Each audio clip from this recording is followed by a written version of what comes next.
ஆட்டுக்குட்டி அண்ணாமலை அவர்கள் திட்டமிட்டு இன்னைக்கு வந்து ஆட்டுக்குட்டியை அவங்க பிரியாணி போட்டாங்க, அவங்கள பிஜேபியை. ஏன்னா பொறுப்பை விட்டு தூக்கிட்டாங்க. அவர் யாரும் பேசும் பொருளாக இல்லை, அவர் யாருன்னே என்கிட்ட நிறைய பேர் கேட்டாங்க, என்னங்க பண்ணிக்கிட்டு இருக்காருன்னு. அவருக்கு ஒரு ஆசை, நம்மளும் திருப்பி பழைய மாதிரியே வரணும். அதனால் என்னடா செய்யலாம், யார்கிட்ட நம்ம மோதினோம்னா நம்ம பேசும் பொருள் ஆகும் அப்படின்னு திட்டமிட்டு. அவர் ஏற்கனவே ஒரு ஆர்எஸ்எஸ் பின்புலம் உள்ளவர் தானே. இப்போ ஆர்எஸ்எஸ் நூற்றாண்டு விழா வேற கொண்டாடி இருக்குது. அது மட்டும் அல்லாமல் ஆர்எஸ்எஸ்ஸை நேருக்கு நேரம் எதிர்க்கிற ஒரு நீதி அரசரை யாருன்னு பார்த்தா டாக்டர் கவாய், பிஆர் கவாய், சரிங்களா. அவர் வந்து அங்கே வந்து களமாடி கொண்டிருக்கிறார், டபுள் புல்டோசரை எதிர்த்து. அவரே சொல்லிட்டார், டபுள் புல்டோசரை ஒழிச்சிட்டார்.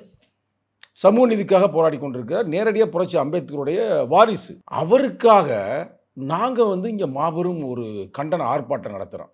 அவர் மேலே செருப்பை விட்டு எரிஞ்சிட்டாங்க சங்கி பயலுங்க. அதனால் யாரும் பண்ணலை, எல்லோரும் டயலாக் பேசுனாலே தவிர ஒரு அரசியல் ரீதியாக பண்ணலை. பாருங்கள், தமிழ்நாட்டில் யாருமே பண்ணலை, நாங்கள் தான் பண்ணினோம்.